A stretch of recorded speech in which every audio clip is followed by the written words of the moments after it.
soon. Today we have one of San Diego's best, if not the best, landscape architect to speak to us today, Glen Schmidt. And if you go around San Diego, many of the major new parks you run into have been designed by his firm, Schmidt Design Group. Just a bit of background on Glen. He was born in LA, but his parents quickly left town and moved to San Diego with the Mutts, so he's a virtual native San Diegan. He lives in Bay Park with and has two adult daughters and wife Margie, who is here. Margie, raise your hand. Way back there. Glen went to UC Davis and worked for a couple of local San Diego firms before he started his own firm in 1983. He'll talk about some of his projects and some others and the state of landscape architecture, but the thing I like best is that he's won 13 orchids, no onions so far.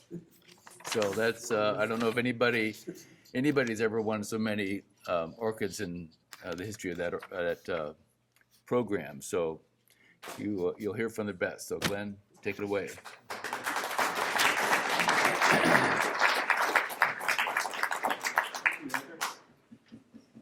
Is my mic on? Yep. Yeah. Can you hear me okay? Yeah. Great. Thank you. Well, I also like to introduce my brother-in-law and sister-in-law, Vic and Kay.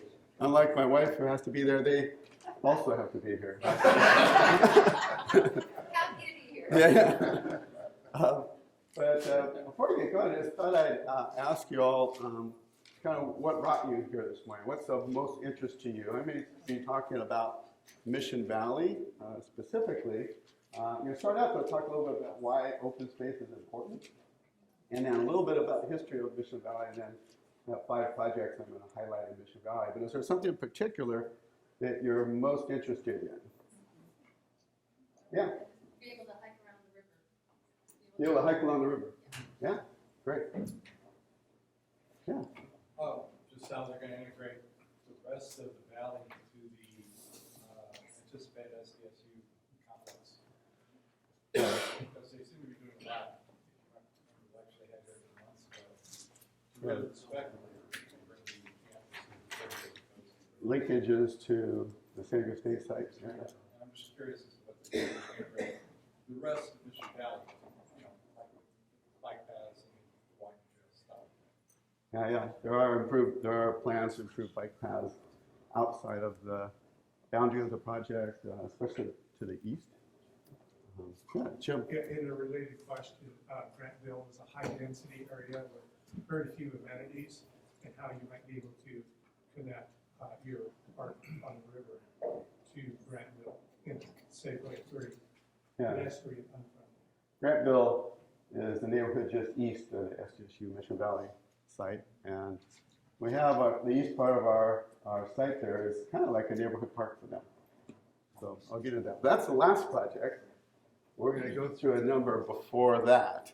But I thought I'd start with like why open space. It was actually before I got going. Any other questions? Or yeah, sorry, I was jumping ahead there. What's that? Who's going to pay for it?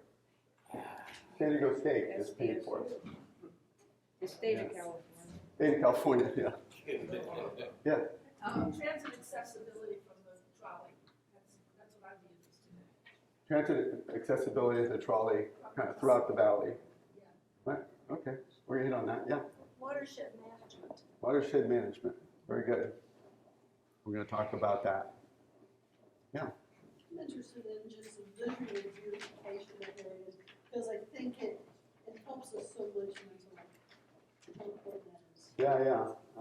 The benefits of open space. Yes. I'm going to talk a lot about that. The health and well-being of humans has a lot to do with the connection with open space.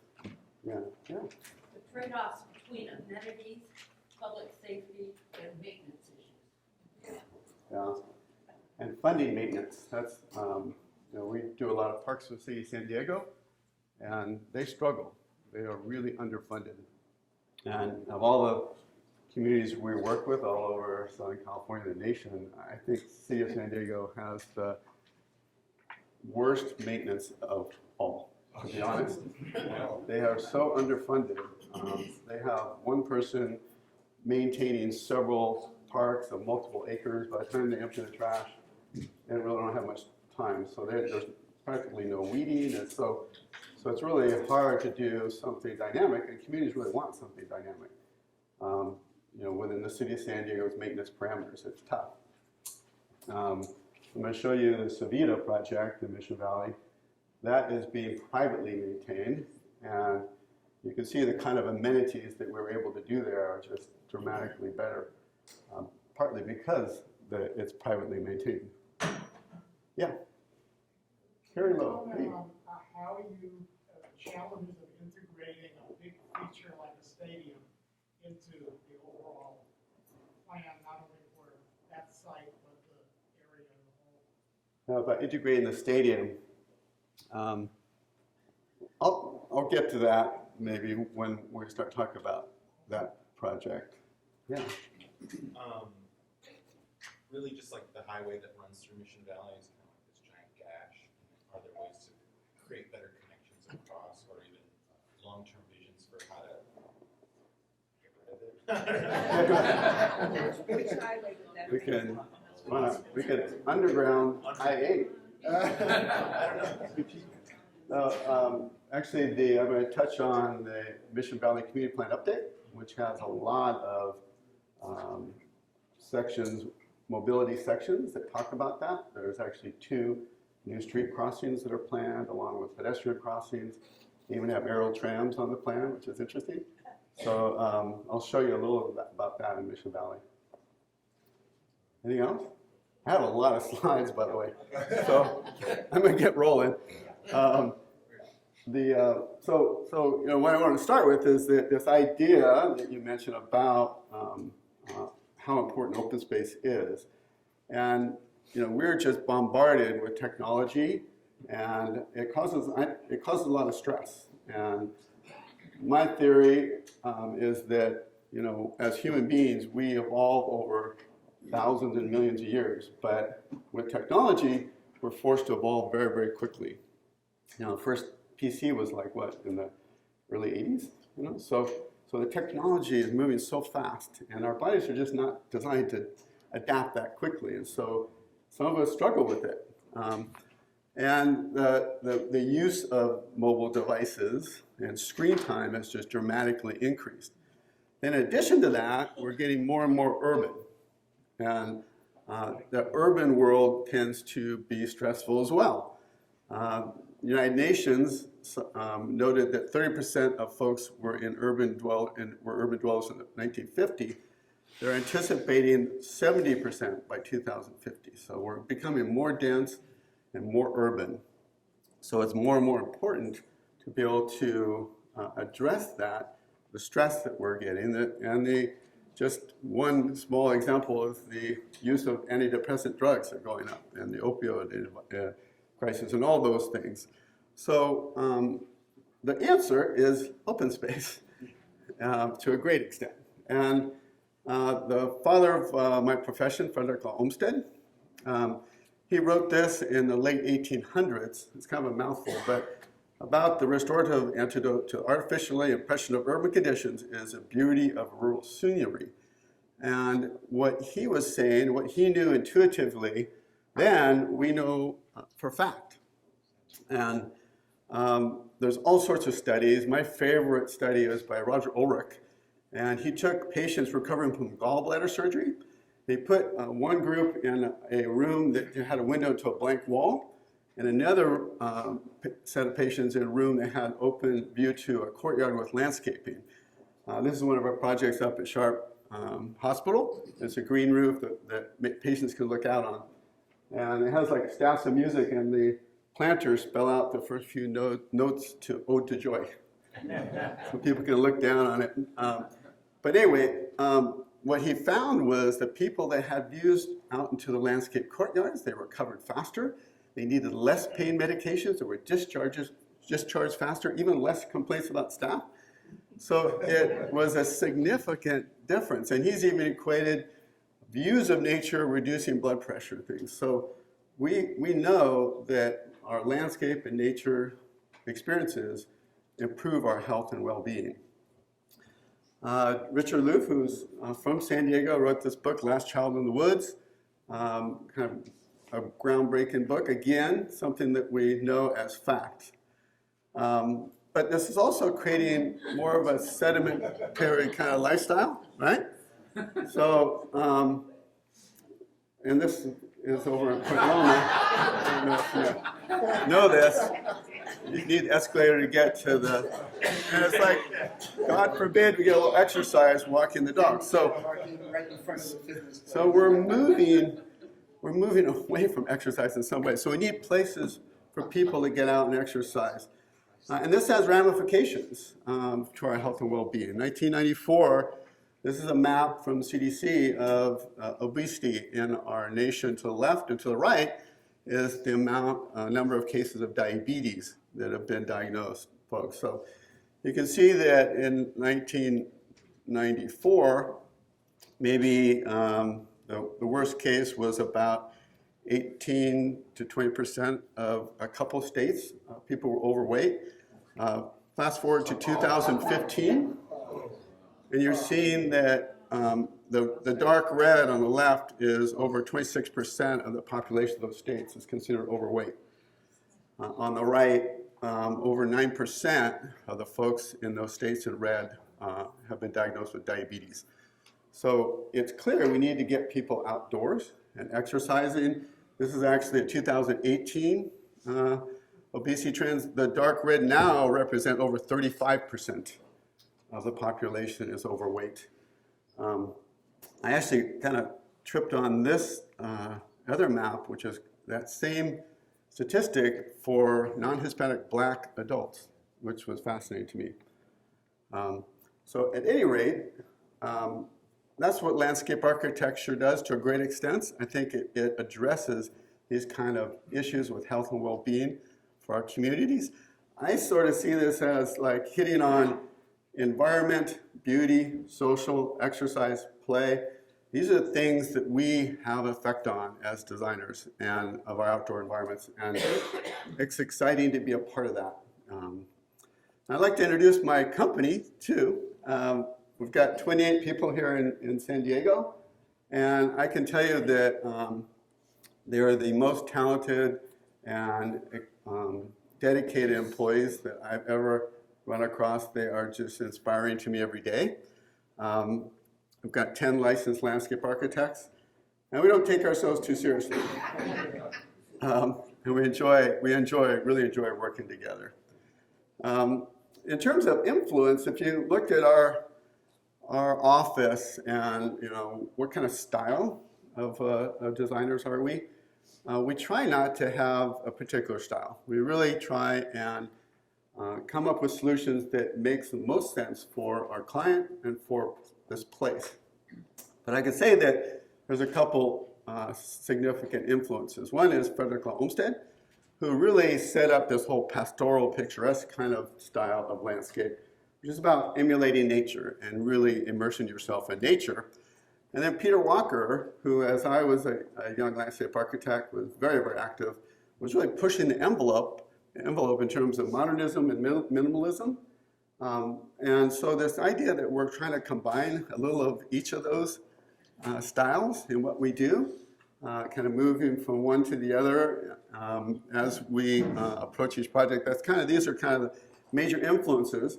And then at UC Davis, I had a professor, Robert Thayer, Jr., who introduced me to landscape architecture and actually wrote a book or a paper called Visual Ecology that I was just so taken with that it pushed me to get into landscape architecture. So he really influenced me.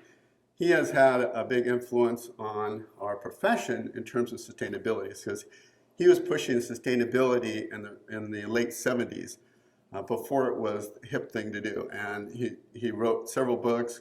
Gray World, Green Heart is one. So he just was very influential to me. So but besides the styles, then sustainability is integrated into everything we do at my firm. So let's talk about Mission Valley. All right, this is a significant part of our city, a corridor that runs from the Cuyamaca Mountains all the way to the water. The San Diego River runs through it, obviously, and that's a huge part of what is the identity for Mission Valley. I ran across this, that the valley was called La Cañada before it was named Mission Valley after the Mission San Diego de Alcala. I thought that was an interesting fact. We talked about the watershed of the San Diego River. It runs about 52 miles. It's 440 square miles watershed. So it's a very important watershed in our region, of course, and Mission Valley is toward the western edge of that. Now, Mission Valley, of course, was inhabited by Native Americans for like 10,000 years. So they forged through the valley all the way down to the coast. 1769 was the first Spanish settlement in California, which is Mission San Diego de Alcala, which you can still visit today. And then when the Mission Dam and the flume was built to bring water into the valley, that's when things really started taking off in the valley for agriculture and dairy. And so agriculture and dairy continued on for till about early 1960s or so. So that's what was Mission Valley before man got going. Another thing that to take note of is that it was this important sand and gravel area. So the Civita project is pictured here from I think the 70s, was an important part of the sand and gravel which built our freeways like the I-8 and 805. And in 58, after construction of I-8, that's when things really started rolling from an urban perspective in Mission Valley. And then 805 was built in 1971. I don't know if you folks remember, but before they opened 805, they opened up to bicyclists. And so many people crashed coming down the hill that they had to close it down and rethink that. And then in 53, the first hotel, the town and country became a convention destination. Then 61, Mission Valley Center was built, and then followed by other malls and so forth. So that's kind of bringing us a little bit up to speed, except for all through that, we had some issues with flooding in Mission Valley. Some significant issues. And then we call it FISDRIP, First San Diego River Improvement Project, was approved and began construction over the years. It took about 20 years or so. It's being completed. Wimir Matakoy, one of our local landscape architects, was involved in that. And the idea of this was to focus incorporating habitat and more natural flood control measures and recreation measures with trails along the edges of the FISDRIP area.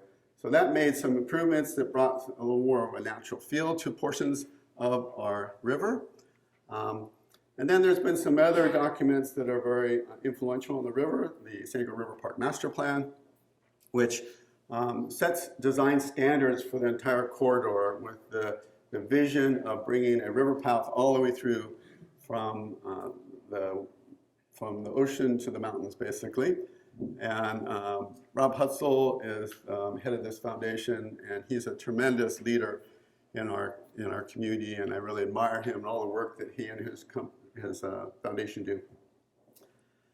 And they set up a number of principles, 5 principles, to guide the ecological, social, cultural, and economic development of the river park, that restore and maintain healthy river systems, unify fragmented lands and habitat, create a connected continuum, reveal river valley history, reorient development toward the river. And as we go through our projects, we're keeping these important guidelines and principles in mind. Most recently, the Mission Valley Community Plan update was approved just at the end of last year. And that set up actually the addition of about 28,000 new homes in Mission Valley. Significant increase in density throughout the corridor. But they did go through and plan it out very carefully. Now, and by the way, we're going to be talking about these projects and one more, but these represent about half of that density. So the projects I'm showing you represent about half of the density that's planned. But this is, I mentioned to you this idea of connectivity. They actually have potential skyways noted there and there. There's two street crossings across the river and pedestrian bridge crossings as well. So there's some connectivity, but you know, unfortunately, we're not going to underground I-8. So that is going to be there, but they're really working hard to try and connect north and south of Mission Valley. They have a significant, elaborate bicycle network, and these are bridges. This is one of the bridges that's over on the SDSU Mission Valley site is planned. So a lot of bicycle networks. And then park and recreation, of course, and that's what we're going to really be a focus on today. It sounds like I'm kind of fading in and out. Switch. Okay.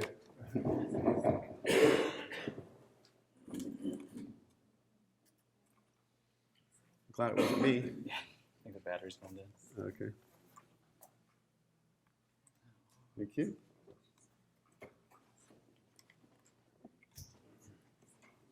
All right. So let's try this. So we've identified a lot of park and recreation opportunities.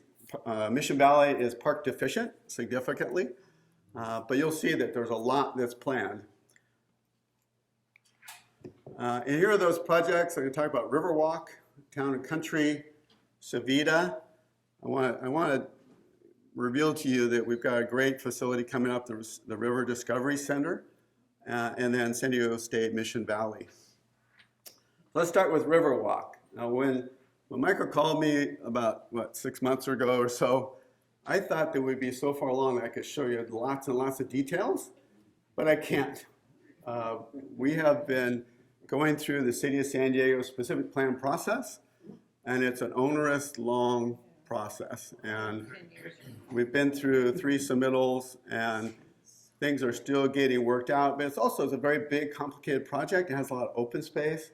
So determining how that open space is going to be implemented and financed, and all the various details of the projects and all the folks that are involved has taken a long time. So for you that were at some of our community meetings, we've been working hard, but we haven't been making the kind of progress we want to make before we can come back and really reveal to you in great detail where we're headed. But I can kind of show you where we're at. We've been working on this for about 3 years. And it is the Riverwalk golf courses. It's about 195 acres, 3 9-hole golf courses. The Friars Golf Course, which is north of the trolley tracks, right here, has already been closed. The 2 9-hole courses on the south side will remain open, I bet, for at least another 10 years.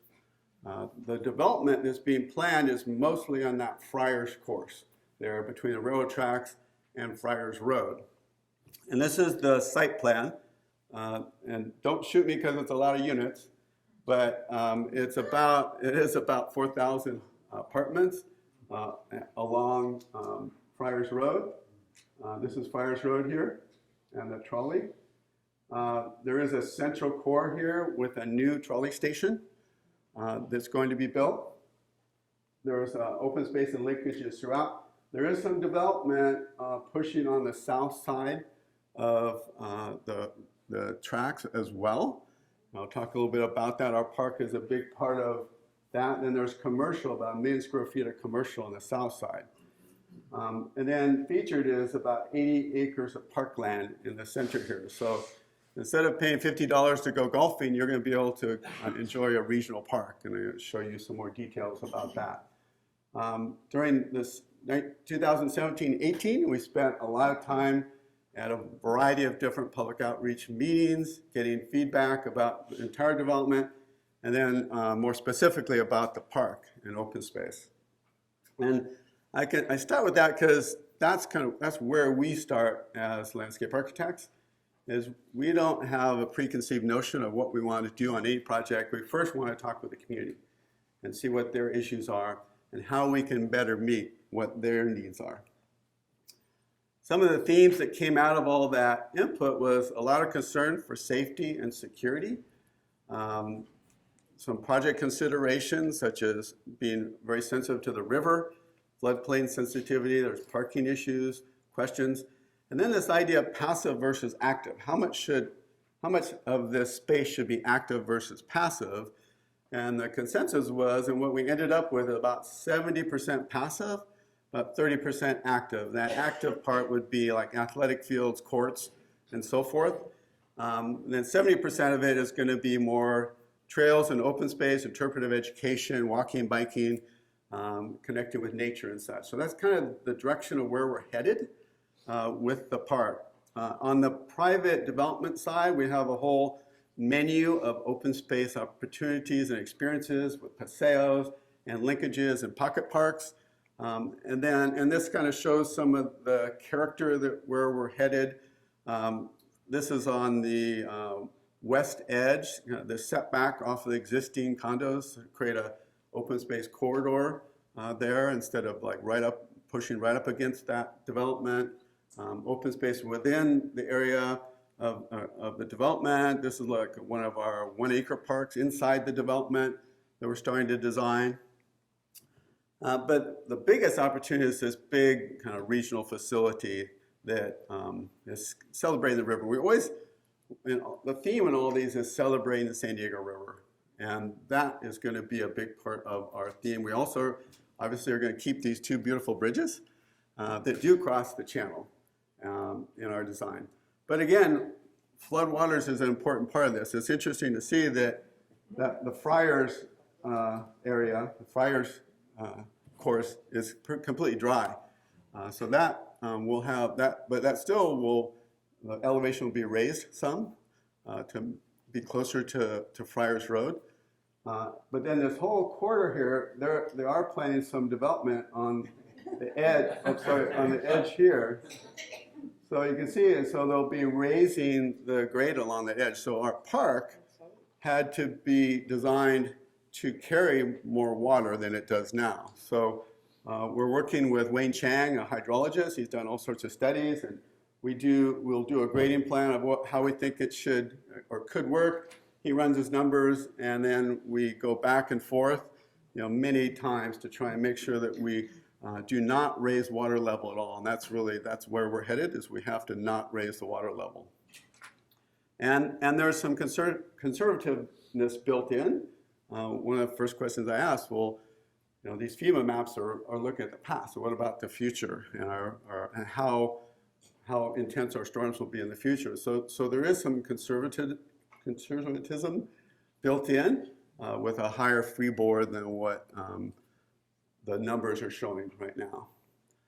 And then, so back in, I think, June 2018, we had brought a couple bubble diagrams. We call this bubble diagrams to the public and went through some different alternatives, got a lot of great input. And we're thinking of different things, but we're not quite there yet. But I wanted to show you kind of a character of what we were talking about then, and we're still hoping to carry forward with similar kind of themes. So right here where that red circle is where the trolley station will be, this new trolley station. So this is a graphic of what that might look like. We're going to have an area with a fairly significant urban plaza. So this is the character of what they're looking at, kind of a warehouse kind of feel to it, and kind of a train station feel to the building that's right there at the station.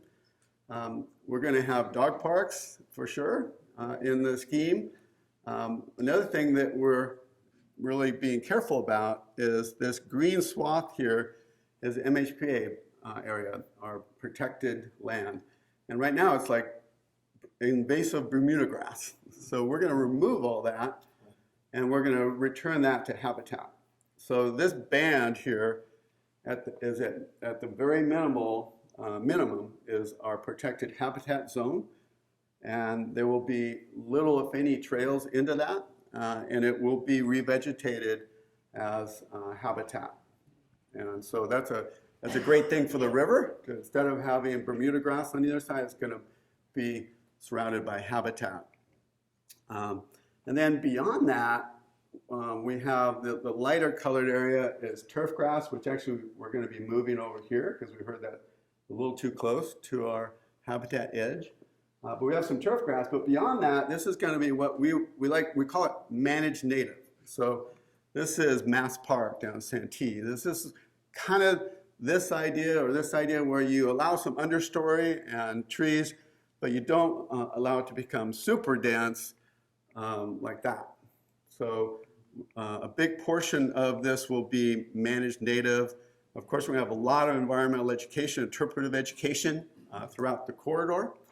And we will be incorporating the river trail. So every one of our projects is including the river trail. There was a comment about that, that connectivity and matching the design standards from the Riverport Master Plan.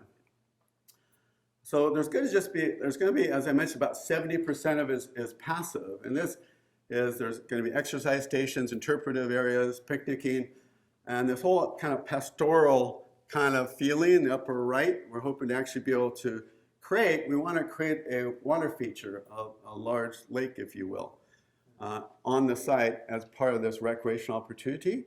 We'll have to line it, but what we're planning to do is feed that. There's several wells on site that the golf course used for many years, but the water is pretty saline. It doesn't really work that well for growing things, but we're thinking we use that water to create a large water feature. And because this idea that you can't necessarily bring people into the San Diego River, right? But we want them to feel like they're in a river-like environment. So being by water could really do that. And so this is a key feature in our park, is a large water feature. We also will have ball fields. We have ball fields planned. And a lot of this has to do too with the city of San Diego's Park and Rec Master Plan and the needs that they have for recreation in the valley, which is currently pretty underserved. We're also planning a recreation center. This is a project we did up in Carmel Valley. There's a large recreation center site on our site. And then a small little ranger station too is included in our plan. And then probably one of the bigger features is this is the clubhouse, the existing clubhouse for Riverwalk. And this is how it's being envisioned as repurposed as a restaurant, brewery. And it's a neat location because it's where the river is, the river channel, I should say, and the whole valley practically is the river. But the river channel is the closest right here. And they're all existing infrastructure there. So we'll be able to have an opportunity for people to overlook that channel in the river, and again, making that connection with it. And then this large commercial office space on the southeast edge. This is kind of some of the early visions of what that might look like, using office towers with more large timber, green roofs, restaurants, an area that people can connect with themselves socially, but also overlooking the river and the river valley in the park. So that's Riverwalk. That's our first project. Next, I want to talk a little bit about Town and Country. I don't know tons about this project. The landscape architect is MIG, but they sent me some information that I wanted to share with you. You can see that it's under construction. There's big parking structures going in and things. So what they're doing is that they're actually removing 254 hotel rooms from the total. And so the total now will be 688 hotel rooms. They are adding a 10-acre, 840 rental unit apartment complex. But then they are going to do a 12-acre river park. So this is the vision for the central courtyard pool area for the hotel. This is a illustration of the apartment complex that's being proposed. And then this is where the river park is going. On the left there is the trolley station at Fashion Valley. And then Fashion Valley Road is right here. And the Riverwalk project that I just showed you starts here and goes west. So it's immediately adjacent to us to the east. And this is their vision for the river park going in again, right adjacent to the river park from Riverwalk. So it's kind of a neat connection, and our River Park Trail will run into this park and on to the east as well. So here's some different illustrations of before and after from the folks at MIG.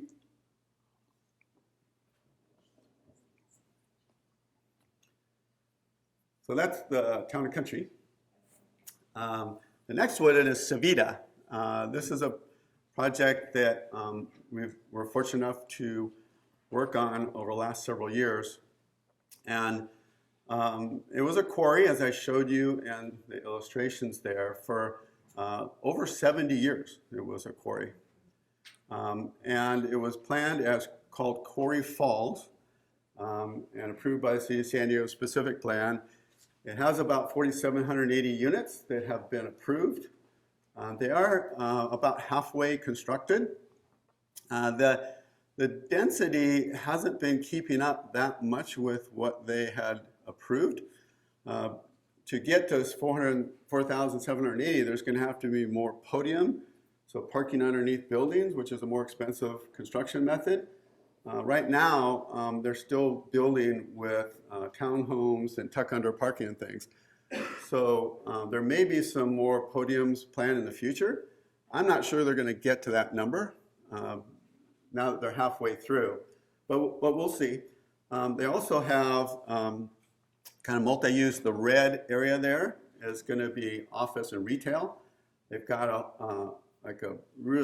pretty grand plans for that area.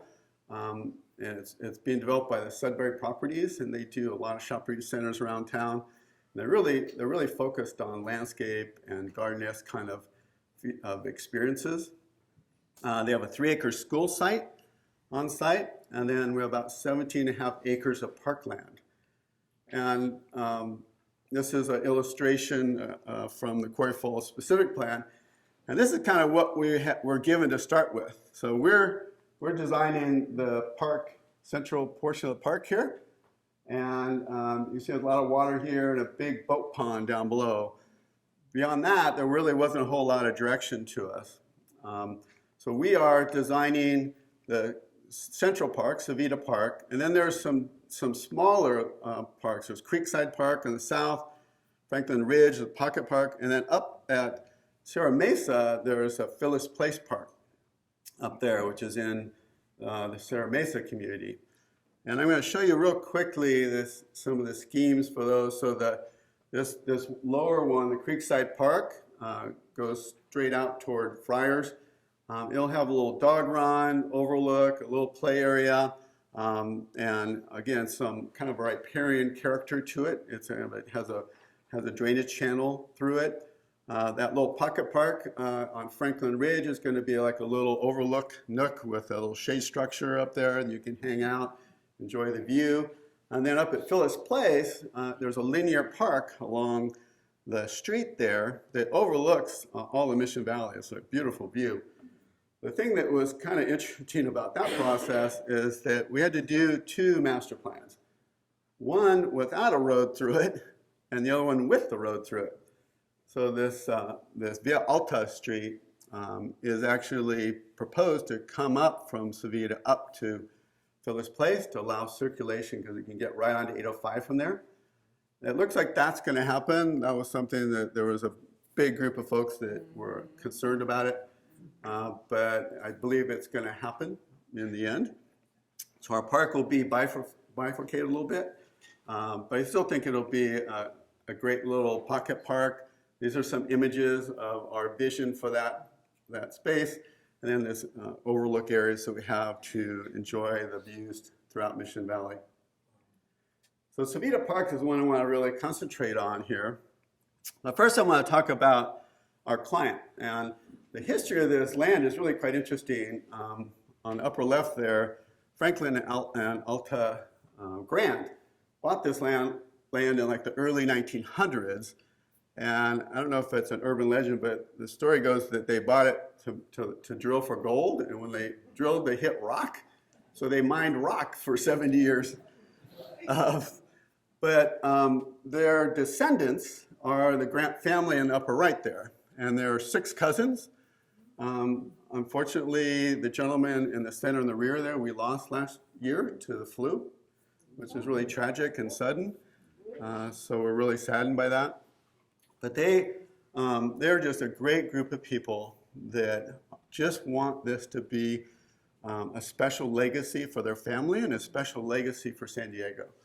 And that was their attitude. And when they started getting to the point where the mine was moving toward closure, they had all sorts of developers coming into them and making them offers. We can make you so much money, yada, yada. So they actually moved in one direction with one developer, and that kind of wasn't going where they wanted, so they stepped back. And Tom Sudbury, on the left here with his wife Cookie, came in, and everyone else was saying, how much money we can make you? And Tom sat down and said, what do you want? And they said, we want a development with a park down the middle. And he said, let's do that. so the Sudburys, who also are very family-oriented, Colton in the middle is Tom's son, Marco on the right is his son-in-law, family-run business, and they, again, see this as a legacy project. And time again, they have stepped up when they didn't have to and funded things that they didn't have to fund to make it more special. So I can't tell you how much I admire both these families and how much we've enjoyed working with them. So we had this kind of blank slate. So again, we started with public outreach and talked to a lot of folks, had a low number of workshops and hearings and such. And so what do we do when we have a blank slate is we try and look for inspiration. And one of the inspirations was Mission Valley itself. And the fact that there's such an agricultural valley for so long, but it has like this organic, right? It has an organic river that meanders through it. But then there's these rectangular grids of the farmlands, right? Kind of the ranches against the river. And if you look at where we're at today, it's the same kind of thing. We have the grid of the urban improvements juxtaposed against this meandering river. So, and then we had also the history of the mining and the organic nature of that. So before they closed the mining, we were up there climbing around all the different structures and checking out all the equipment. And there was some inspiration too. Like these grids, kind of reminds me of the grids we talked about, and these big drill rigs and things. And so again, these are kind of forms. So when we started looking at the project, on the right side here, it's very urban. So it's going to be all probably like 5-story, high-density apartment or condos along this edge here. So we thought, like, okay, well, maybe that's that very urban grid. So we created a promenade on the east side, which is a straight promenade with steps and stairs and these parterre planters along it. And then on the west side, it's more organic. And so that is what we call Civita Creek. And the Civita Creek actually carries water from all over the development and purifies it in a series of bioretention basins. So it's part of the entire development's bioretention and water quality. That goes all the way down into a basin down here. There's actually underneath the parking lot here, there's a hydromodification. There's about an acre-foot of water underneath the parking lot that capture the large, more intense storms, allowing the water to kind of percolate out to the river in a slower, gentler way, but also just the fact that we are purifying the water coming off of all the development within the park. And then we kind of had this idea that we would, kind of like those big augers, we could wind our way up that hill. So what's unique about this space is we have about 80 foot of elevation change between Civita Street to the base of our, what we call the falls, and then another 70 feet up. So if you look at this little tunnel up here, this is the Via Alta Street. Whoops, sorry. So up here, so it's about a 150-foot rise. So our park rises about 150 feet to the top there. So this is our promenade on the east side, which is a garden-esque experience, and then our Civita Creek on the west side. the more organic experience. And then we even have these spillways. So if you go out there when it's raining, you'll see the water flowing down in portions of the creek. Now, the original concept for Quarry Falls was this. So at the top of that hill was proposed a Las Vegas-style waterfall that would be going all the time. And so when we got involved, there was a lot of ownership of that concept. So we said, well, what if we do that, but it's a natural waterfall? Because we were capturing water from Sierra Mesa. But why don't we route all the water coming in and create an actual waterfall that flows during storm events? Well, right now, they've kind of got it routed around because of construction. But once it's complete this spring, next winter, come on out and you'll see the water flowing down the waterfall at Civita. And it's built by a company, OTL, that does these big water features in Las Vegas and things. So it's actually it was quite an endeavor to get it in. And then right at the top there, you see that tunnel that leads over to a dog park up high. And that tunnel was an interesting opportunity. And this again, where we had proposed artwork, we had some different ideas about lighting in there and things. So, but what Mark Radlow, our contact at Sudbury, got a hold of this Kevin Anderson, and he did this giant mural. And so it's kind of cool to go through. It's just hitting all of San Diego in every way, and it's kind of enjoyable to see the mural. So that tunnel that could be kind of a drab experience is kind of a fun thing to go through. So kind of go back down now to the main part of the park, down by Civita Street. And so this is the Civita Boulevard. Friars Road is just south of this area. And so this is an early sketch, which turned out to be pretty much what we did. And we call it Celebration Plaza.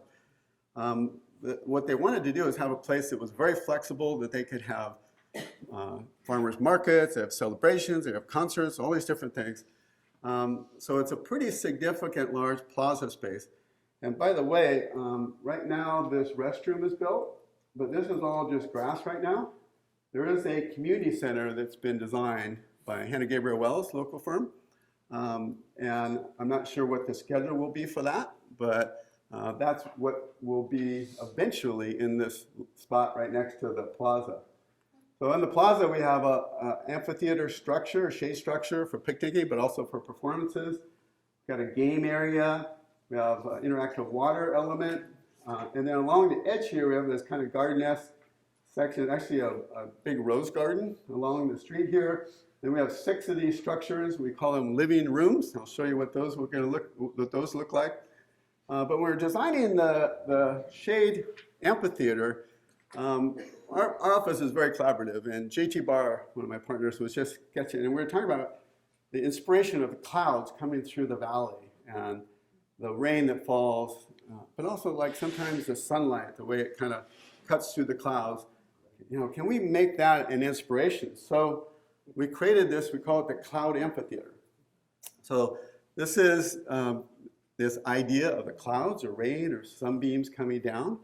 And it turns out to be a really great amphitheater acoustically too, which I like to say that we knew that, but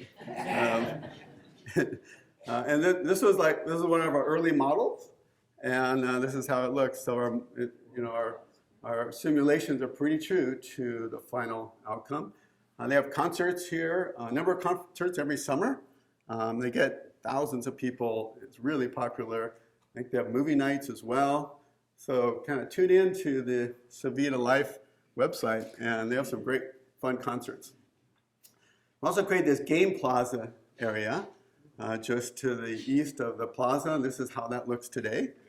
And we've got giant chess, we have all sorts of activities. They did have a farmer's market out on the plaza for quite a while. That's not happening right now. They're going to hope to bring it back. But we're set up, that whole plaza was set up in a grid so that these tents could go in for farmers markets.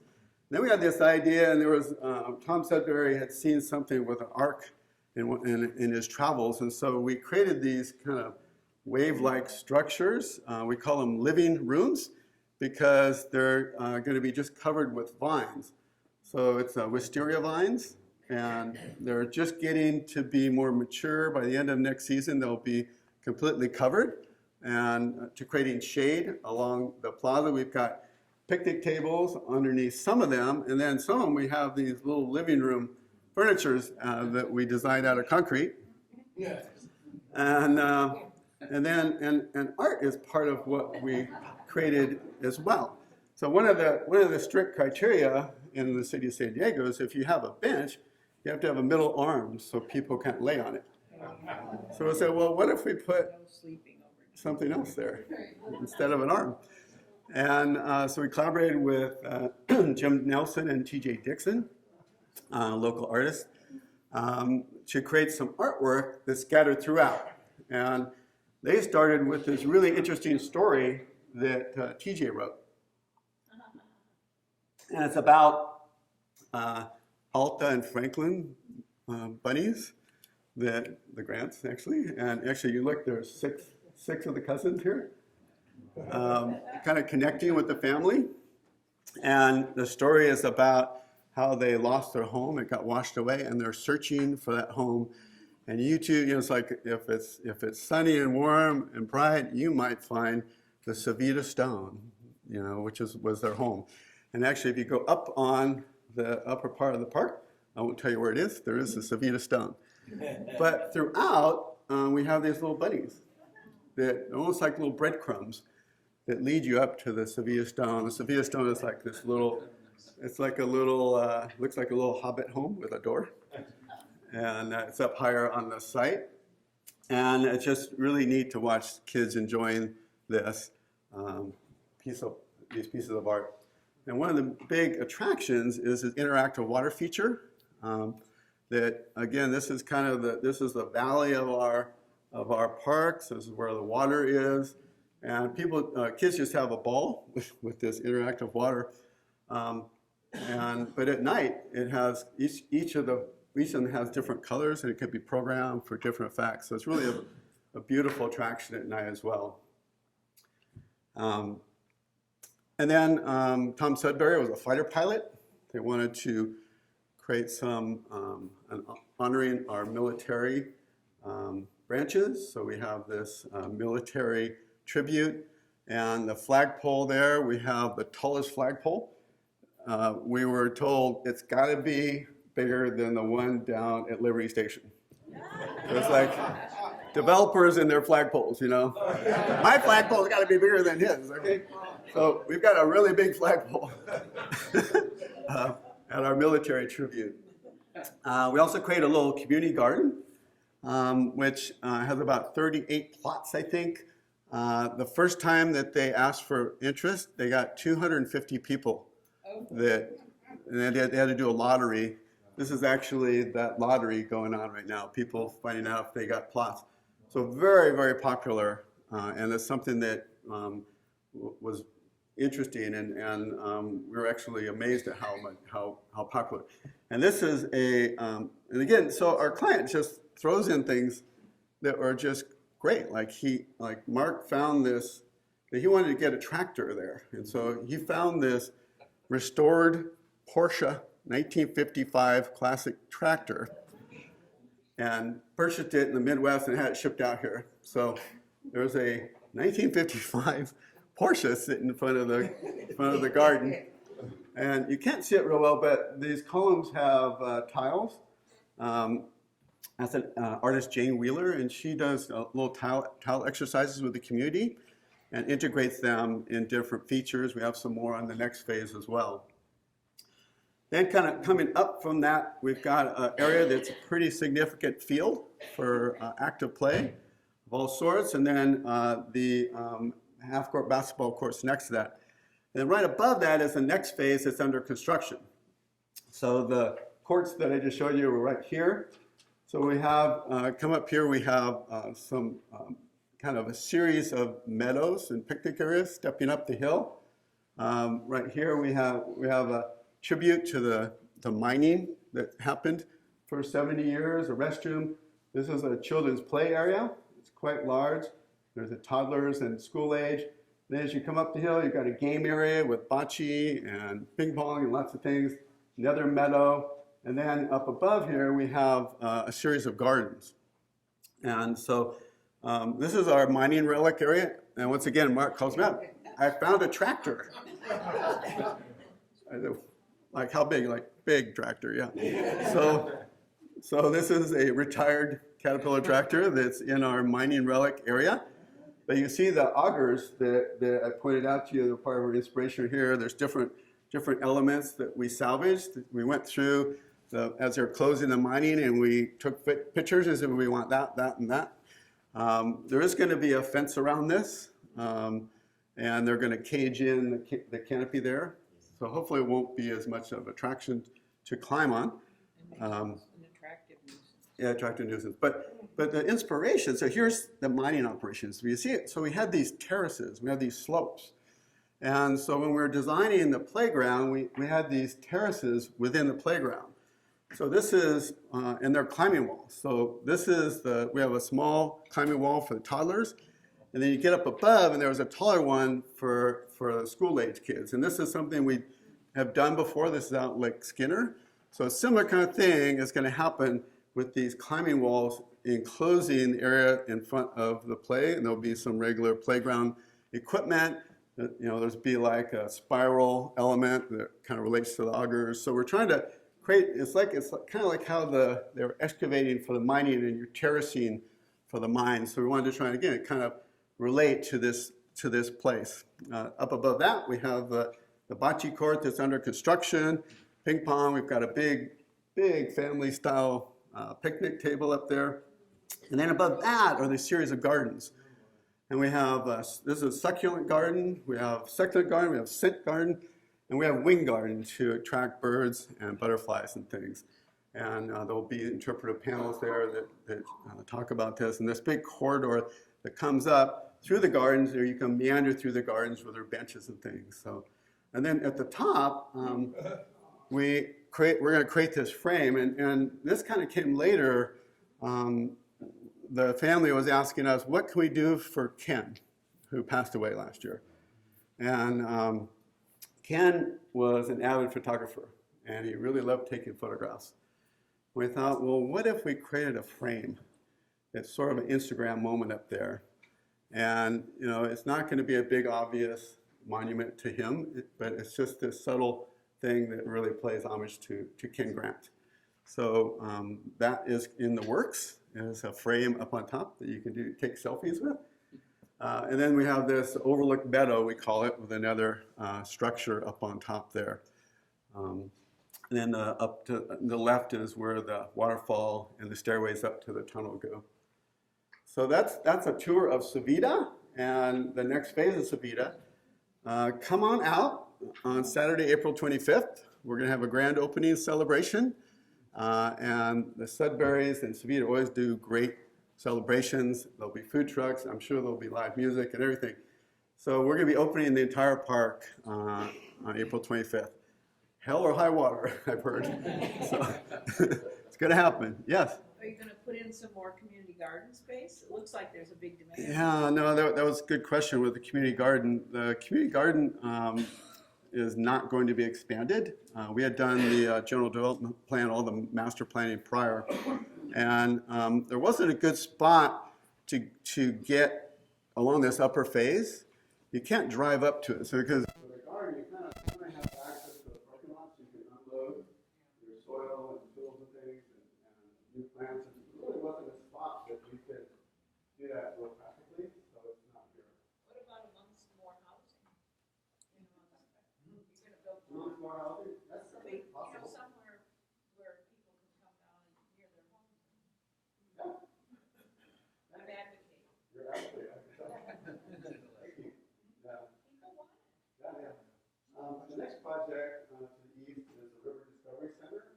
This is a vision by Rob Hutzel and the Grants.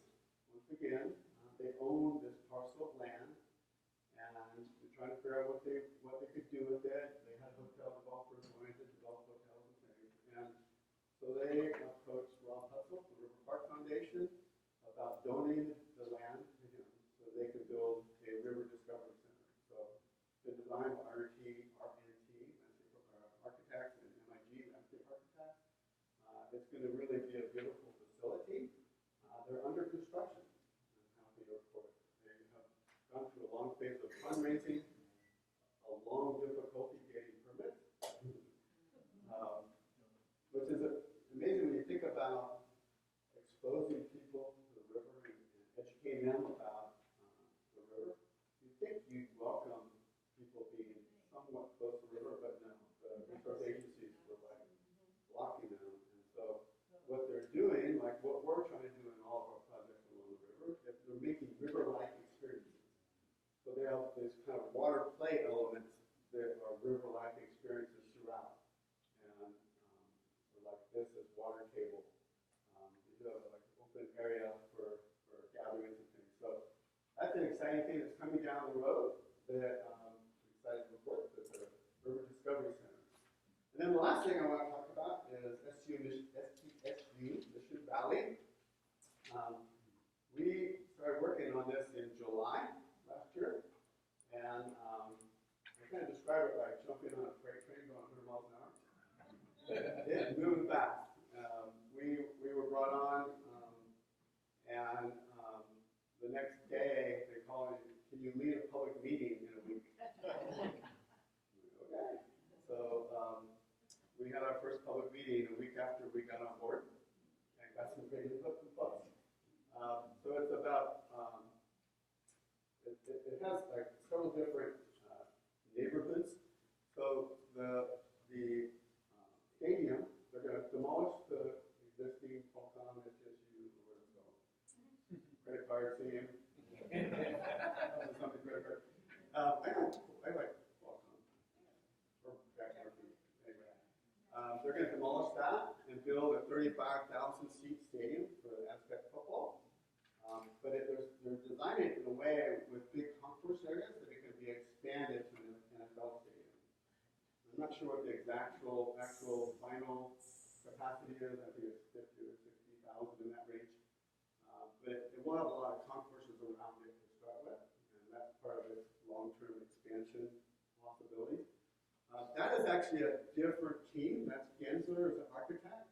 Spurlock, landscape architects, are working on the stadium. With Carrier Johnson and us, we're doing everything else, all the site work and the public park area. South of the stadium is this research and innovation hub. So it's a campus, kind of private public kind of environment. There will be quite classrooms and labs, but there's also going to be private enterprise there, as I understand it. That's like 1.6 million square feet with 5,000 parking spaces under it. So this is a podium. So this is going to provide a lot of long-term parking, actually for the park, because it's kind of joint use. So people will be there during the week, and during the weekend when people use the park, they can park there. And then this is all residential.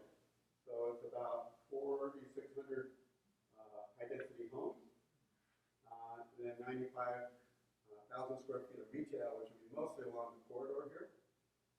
And then our park, we have about 80 acres of open space total.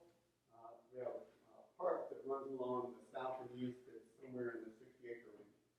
So before we got involved, this was all the presentations they made about this project. But then we got involved. The folks that are leading this effort are Clark Construction. So it's a design-build contract. So Clark Construction is constructing the stadium and the river park and all the infrastructure. And they've hired the different consultants. They hired project design consultants, civil engineers, and we are under project design consultants. So that's kind of the hierarchy. And project design consultants is doing all of the work around the stadium as well. So it's actually been great. The folks working in the stadium and us have a great relationship and collaborate on things. So it's been really seamless, and but it's been demanding. It's been moving fast. So here's the direction they're headed. So they're hoping to break ground in a month, 2 months. And you laugh, but you watch, they're getting close. I thought that they couldn't get this close, but they're getting close. And the big part is this agreement with the city of San Diego. There's been a lot of time with this agreement. but they're planning to have the Aztecs have their first game in the fall of 2022. Really fast. Most of our park will be done 2022, with the remaining done by 23. So that's our outlook. So things like Riverwalk, I'm like, I don't know when that's going to happen, but this is going to happen fast. And this is our outreach that we started. I mentioned we were trying to start with outreach. So at first July 27th workshop, after we were selected on the 20th. And then we have a park advisory committee that we spent a lot of time with, and back to the public. We made a lot of presentations to planning groups and things. And I'm kind of walk you through that. This park advisory group has been really helpful. This is what it's made up of. A lot of folks that like Rob Hutzel, Jim Pugh, and others that have given us really, really substantive input, and they've been really good to work with. They also some faculty from the schools there. And then we have, this is our public workshop on the 27th. And what we did here is that we had people sit at tables. We had about 80 to 90 people. We sat them at tables, and we did a number of different exercises. So we did visioning and brainstorming. Like, what is your vision here? What are the principles, design principles? And what do you want to see out of the site? And we got a lot of feedback about what folks want to see. So pedestrian paths, multi-use fields, shade, restrooms, passive open space, top lots, interpretive education, and so forth were what we heard. Then we have them do design exercise and design the park. And we got 11 different designs, all the different tables. And this is the sticky back style of design. Pretty effective.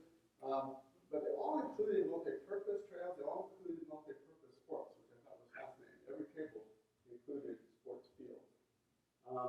We got a lot of input about overlooks, the river, and trying to connect with the river. But one thing of particular note was how much feedback we got on the east side of our site. And then we came back, look at Michael there.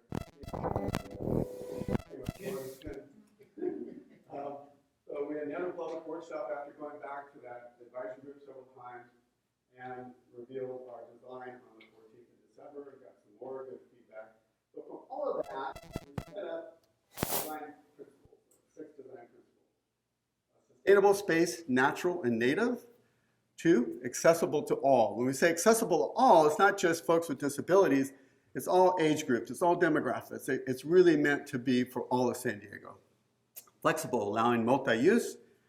Create a connection to the San Diego River. And when we say, put connection in quotes, because we can't have people running out to the river with kayaks, right? And to a great extent, you don't even see the river with the dense vegetation there. So how can we make a more river-like experience in the park was our goal. And then balancing active and passive recreation, and providing a living and learning laboratory. And that's a neat opportunity here as we have San Diego State. We've got the faculty and all the various departments there that can use this as a living learning laboratory and that can benefit all of us. So this was the site plan that you saw in the initiative process. And one of the things that folks were concerned about is in that plan, you had this the Rancho Mission Road, and it went right up along the edge. Now this is Murphy Canyon Creek here, and actually I should go back. So Murphy Canyon Creek is here, and this is the San Diego River that runs to the south of our site. So on that eastern edge, we have the Murphy Canyon Creek with the wildlife flow through there and the water flow as well.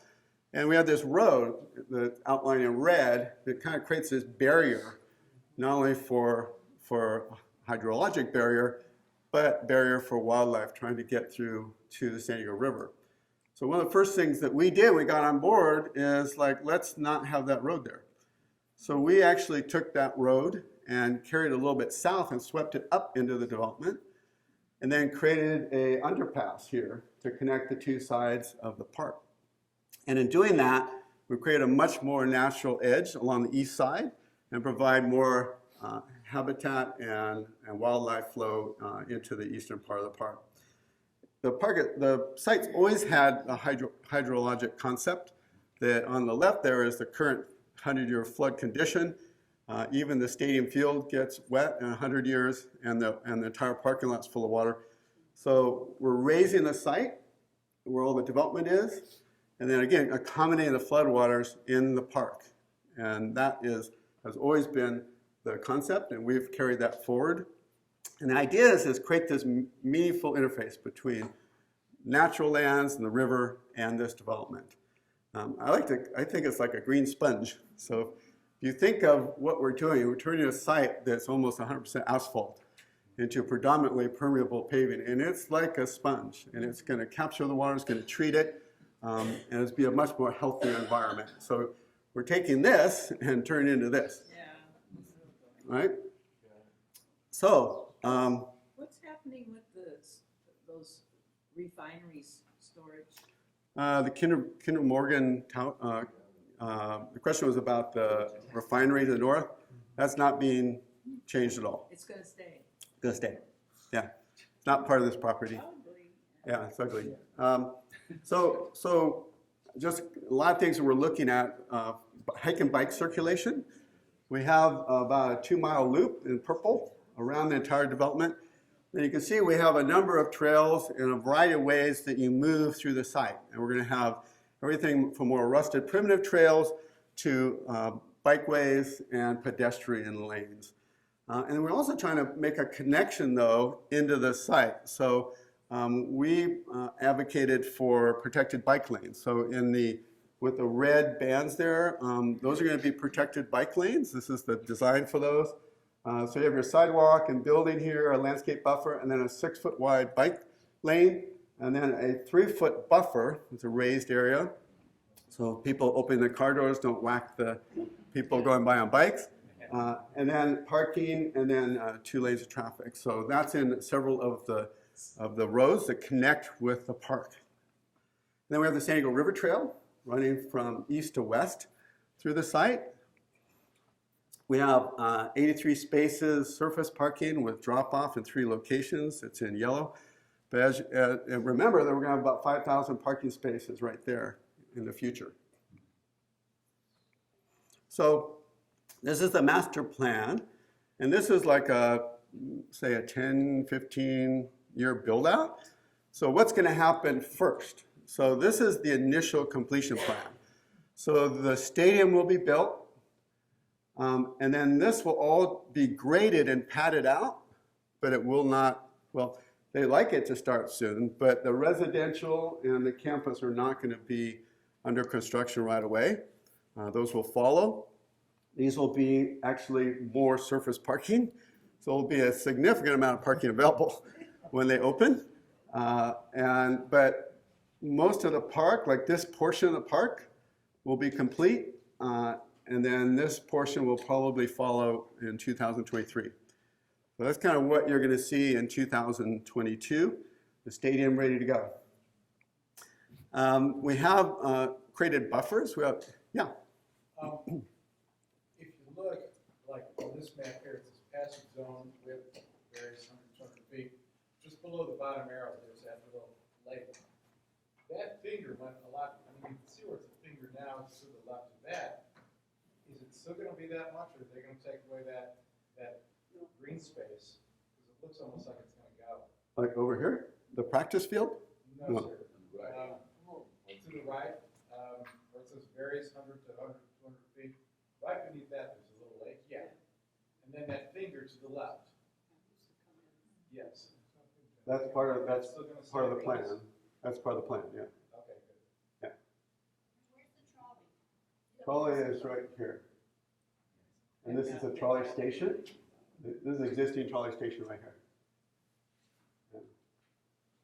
When there was the plume came down from the oil company, the city is, and working with the Kinder Group, theoretically has mitigated that. To what degree do you think that's going to be hard to grow stuff on top of?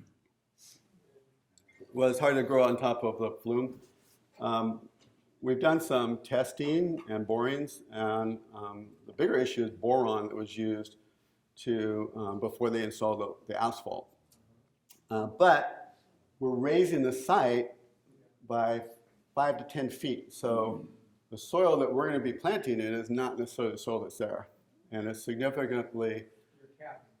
basically, we're capping, yeah. But my understanding is that that has been mitigated, but Yeah, I thought you said they got yeah, it. yeah. So connecting with the river. Remember we talked about how do we connect with the river? And so we have a number of ways in which we're going to try and do that. One is we have these bioretention basins, and we have swale and creek-like feeling improvements, and then some wetland areas as well. So this is a park we did in La Mesa where we had that same idea where we created these basins which are features. They're really kind of interesting features. And then this swale-like element. So that's what we're planning, that swale-like element all along this eastern edge. And then big basins here, and then swales farther down. So create kind of this idea of the creeks and wetlands is really going to be your theme. So, just looking at that from a landscape perspective, that whole southern and eastern edge there is more natural. And then we transition to kind of what we call natural urban. So we'll have native plant material along the south and east for sure. And then these water quality basins, if you look at the difference between wetland planting character and water quality basin planting character, they're pretty similar. So we're trying to create that character with our basins. And we have more native trees all through the park, and we'll have a little more urban character as we get into the middle of the development. And then again, there was a request for community gardens, and it's hard to put a community garden when it's going to get inundated. And so there's not a lot of land outside of that inundation area.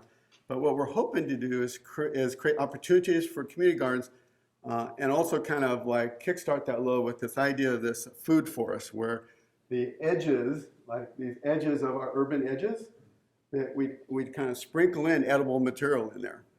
There's a lot of different ways that we can do that. And actually the campus, San Diego State, has edible plants all over, and you can get an app that'll tell you where they are. So we're going to incorporate edible material along the edge of the development. And then these areas between, we're hoping that those would be future community garden locations. We have 6 ball fields that are planned. 2 of them are what we call tailgate park. Those are going to be reinforced, and they will be parking on game day. But when events are not occurring, those are going to be available for use, for active use. 2 of them here and 2 here. We're going to be lit to start with for night play, and the other 2 infrastructure allowing them to be added later if need be. We've got 2 restroom storage buildings on site. And then kind of giving you a little tour, zooming in on the western portion of the park. As you enter from Fenton Parkway here, this is the library, Mission Valley Library. As you enter in here, we wanted to kind of create, right away start this character of this wetland kind of river-like experience.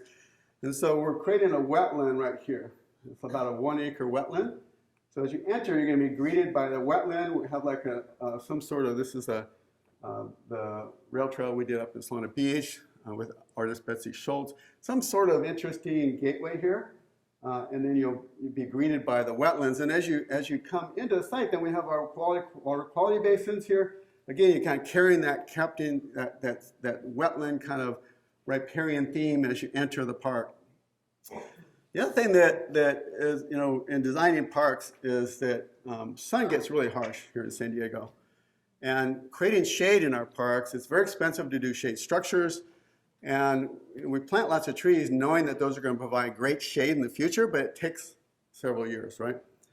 And so we have what I like to call a ribbon of shade. So we have this trolley track that is about 50 foot wide. This creates this swath of shade. So we want to take that shade and put activities under it. So this is a play and picnic zone. So we have a children's play area. We've got a fitness hub. We've got basketball, half-court basketball, picnicking, and so forth. So we're trying to create a lot of activity underneath the ribbon of shade there.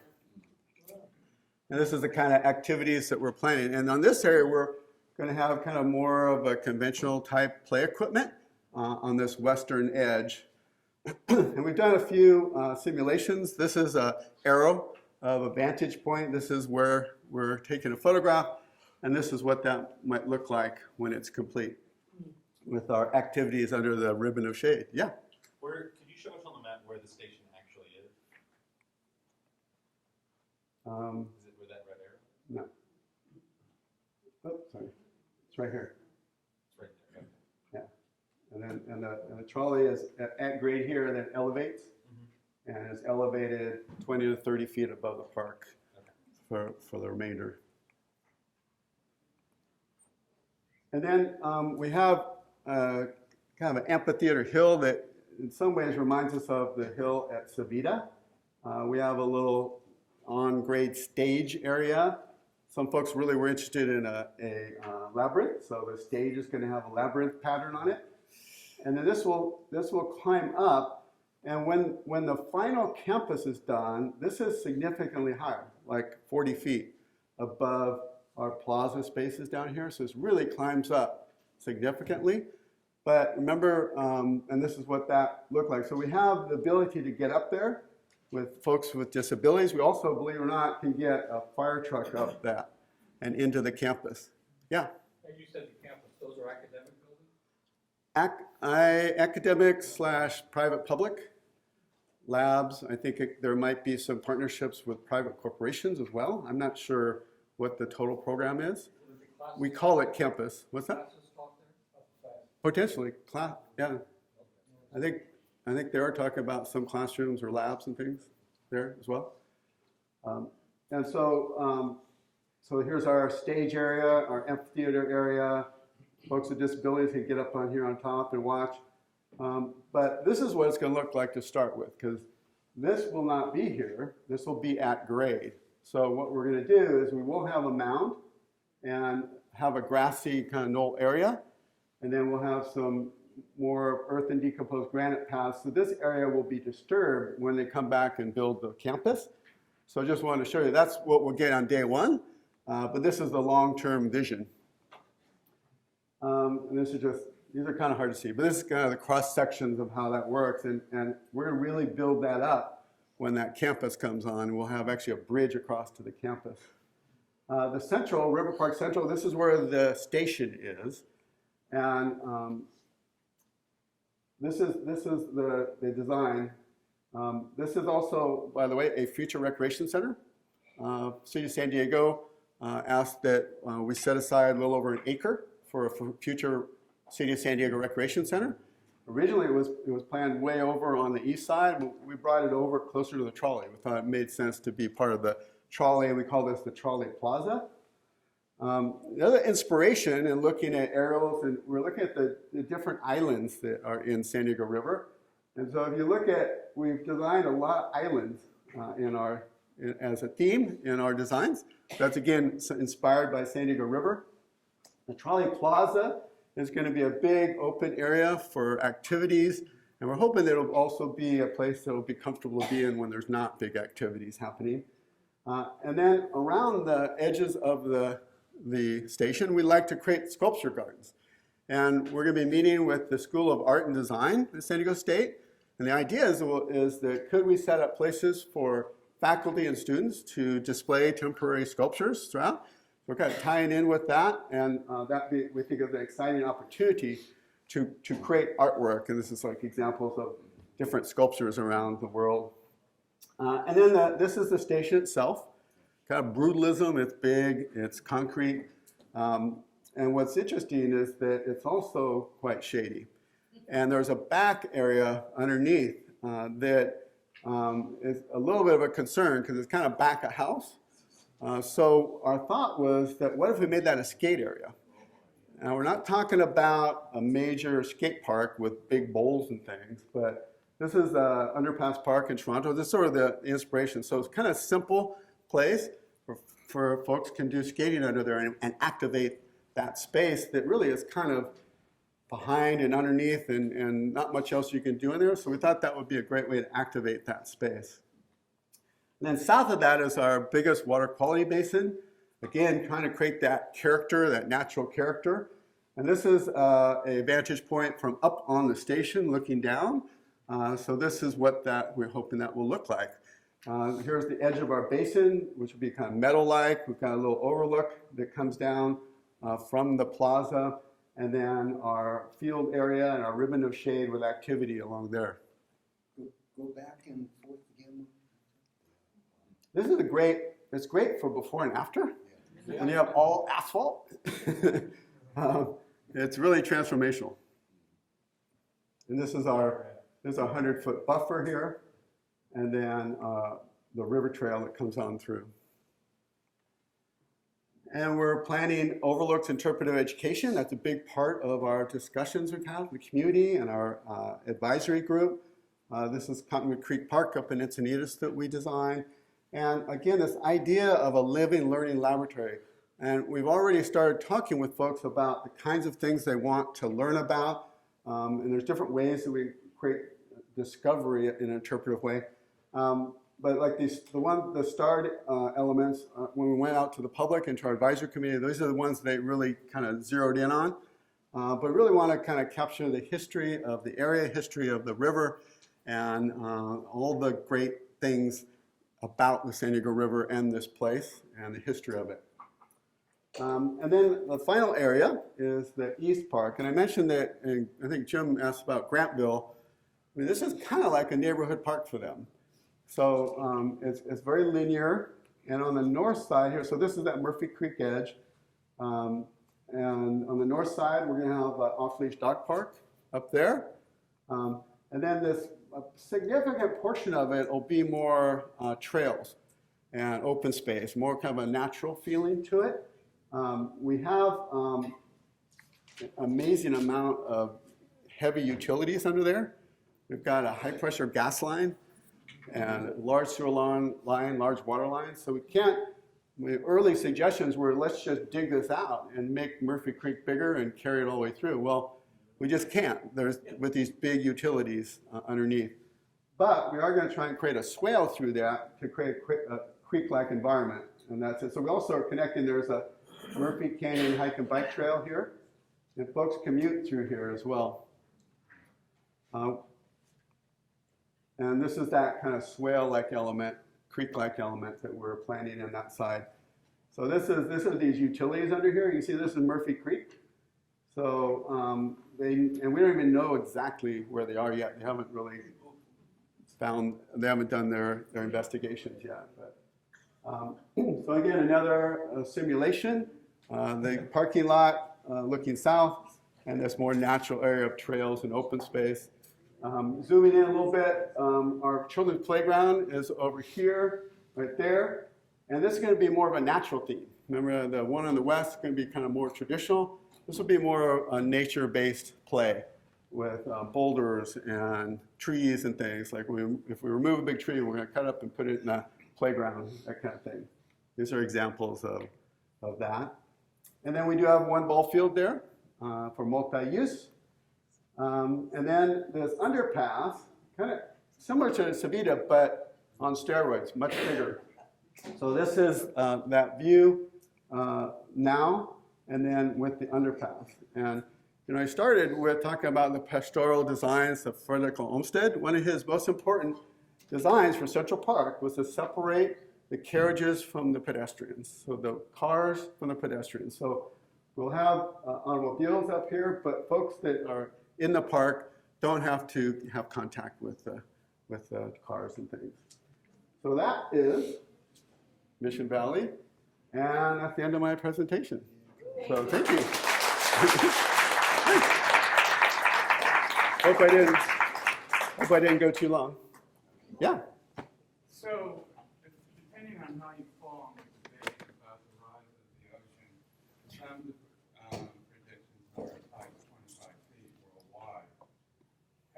Is that a contingency in your plan? Do you guys take that in for consideration? Yeah, the question was about sea level rise. Yes, and our hydrologist, Wayne Chang, is an expert in this, and He's designing an extra freeboard, anticipating more intense storms. I don't think we get tidal influence at SDSU, barely at Riverwalk, but the idea that the storms will be more intense is something that we've talked a lot about. And that's kind of part of the engineering side of it, that we aren't fully involved, but are in those meetings and are aware that that's an important consideration. Because the projection is in 30 years is 25 feet of, the ocean worldwide will rise 25 feet. yeah. Well, there's different, I mean, You know, there's different debates. I've heard it's more like 4 or 5, but it's happening. And honestly, just a little editorial, I think we should do everything we can to stop it, but let's start talking about adaptation.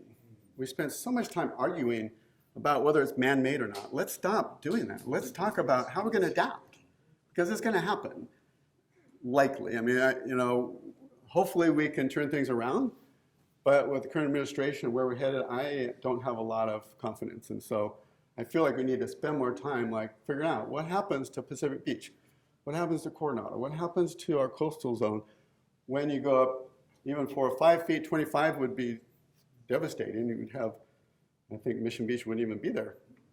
So I think we really need to be talking about that. What's the irony of the whole thing is supposedly South Vietnam is going to be completely a majority of it, supposed to be underwater, and the sacrifice this country made for South Vietnam and ended up underwater. Yeah. Yeah. Yeah, Michael, and I'll get back there. Yeah. Just a real quick question about Civita. I'm curious about why you decided to put in bocce courts. The question is why we put in bocce courts at Civita. That was one of the things that people asked for during our presentations. Bocce specifically? Yeah, bocce, I mean, it's actually pretty popular, and it's going to be a nice court with oyster shell and stuff. It's going to be actually a nice court. It's cool. Yeah, and back there, yeah. So the area that you're showing right now on this slide would historically be underwater with a flood? No, actually, Wayne has run his hydrologic reports, and right now, and he hasn't done the final ones yet, but the preliminary runs show that the park won't be touched. So it's like they use the 100-year storm events, 25-year, etc. 100-year storm event is there's a 1% chance each year that there'll be a storm of that caliber. The 25-year is I get like a 5%, is it? Or 20%? I don't know. But anyway, the park will begin to inundate on the east side at about a 25-year storm event. All the water and a 100-year storm event will pass underneath that bridge. It's wide enough. It's 80 feet wide. And in a 100-year storm, most of the rest of the park will also be inundated. But we're moving, our restrooms are going to be out of the floodplain, and we're accommodating. We're lowering it so that it accommodates more flow than what's out there now. But yeah, this will have water under it at some point in the future. Well, I mean, it wasn't too many years ago that the entire stadium parking lot was essentially surrounded by water. Yeah, and the field. Okay, yeah. And it came up through the drain lines into the field. And as you say, with adapting to changing climate, and if you have more storms, you're going to have more water flowing through them. Well, but remember that we are taking 150 acres of asphalt and making a significant portion of it, 60 acres right here in the park, permeable. So there's a whole different runoff regime off of asphalt versus landscape areas. So it's just water coming from upstream, you have to worry about. which also were accommodated. Yeah. So yeah. Just a quick question going back to Riverwalk. Uh-huh. There was a term I had never seen before, nature concierge. You want to explain what that is? I think it's the idea of like having docents out in the park to give nature walks and things. It ties in with, we're planning a little ranger station there. So that's kind of the idea, that trying to connect people again with the river, with the habitat, and educating them about it. Yeah. Who had their hands up longest? Yeah, right here. You've got Murphy Road running up the, next to the 15th, and it. Murphy Creek? You mean Murphy Creek, you mean? Murphy Canyon. Okay, thank you. And right at the bottom, at the southeast corner of your development, it appears you're gonna put a road underneath from Murphy Canyon, Murphy Creek Road to Rancho Mission Road? Well, Rancho Mission Road is existing, comes under the freeway. I didn't know that, okay. Yeah, and it actually is like a bus entrance to the stadium, a back entrance to the stadium. So it exists that we're tying into. Yeah. So we're tying into it, and we're coming in and coming over the park with it and into the development. Yeah. Yeah. I remember years back when the C3 board was reviewing the Quarry Falls project. One of the amenities, if you can call it that, was an on-site wastewater treatment plant that would provide for irrigation. Yes. What has happened with that? Is it actually there? Will it ever be there? It's not there yet, but to meet their water use requirements for the city, they could either bring a recycle line from Miramar, or they could build an on-site plant, and they've chosen to build an on-site plant. So that's under design currently. It's going to be underneath one of the commercial areas with a grocery store on top, if you can imagine. So sewage treatment plant, grocery store on top, and it's going to be a scalping plant. They'll send a significant amount of sewage, sludge into the sewer system, but they are going to generate a significant amount of water that'll be used for irrigating the parks and all the open space. And we have all recycled purple pipe all through the development in anticipation for that coming online. Wouldn't a significant amount of what's going into that treatment plant be actually gray water rather than sewage? Really, a mix of both, obviously, but. Yeah, well, it comes from, it's black water and gray water combined, yeah. So it'll be coming from showers and sinks and stuff. It's going forward. And they have, I believe that they have a requirement to build it before a certain number of units are built. Just like the park, they had to complete the park before a certain number of permits were let. Yeah, so that's happening. Yeah. You mentioned the resource people of the city were very concerned about keeping people out of the river channel itself, separating. They didn't want too many people in the river. At San Diego State, you're going to have San Diego State University students, and I'm an alumni, and I know what they're like. And a lot of them are going to have inner tubes, and they're going to have kayaks. So what is the city thinking? How do they plan to keep those kids out of the river? Well, one of the more successful urban parks I think that we designed was Waterfront Park. And that has 24-hour security. And I believe this, don't quote me, but I believe that San Diego State is planning to have 24-hour security. So to me, that's the answer. We also have a ranger for the city of San Diego that is assigned to all the San Diego River, and they've talked about expanding that and having more rangers. So I think this idea of being stewards of the river, is going to be very important. I think that you'll see more movement toward enforcement. I guess what I'm saying is after 50 years of seeing San Diego River kind of encapsulated all by itself in a tunnel of weeds, or reeds, if you will, and streets on either side of it separated from the buildings in Mission Valley, it's always been kind of an untouchable river. And yet, rivers provide a lot of interesting things to do, like the river along Highway 50 out of Tahoe. And I don't quite understand why in San Diego we make our river untouchable. That's a good question. I know in other Colorado, other parts of the country, there's opportunity to use rivers and creeks for recreational experience. In LA, they're trying to restore the river to just that. Yeah. They give kayak tours through the river.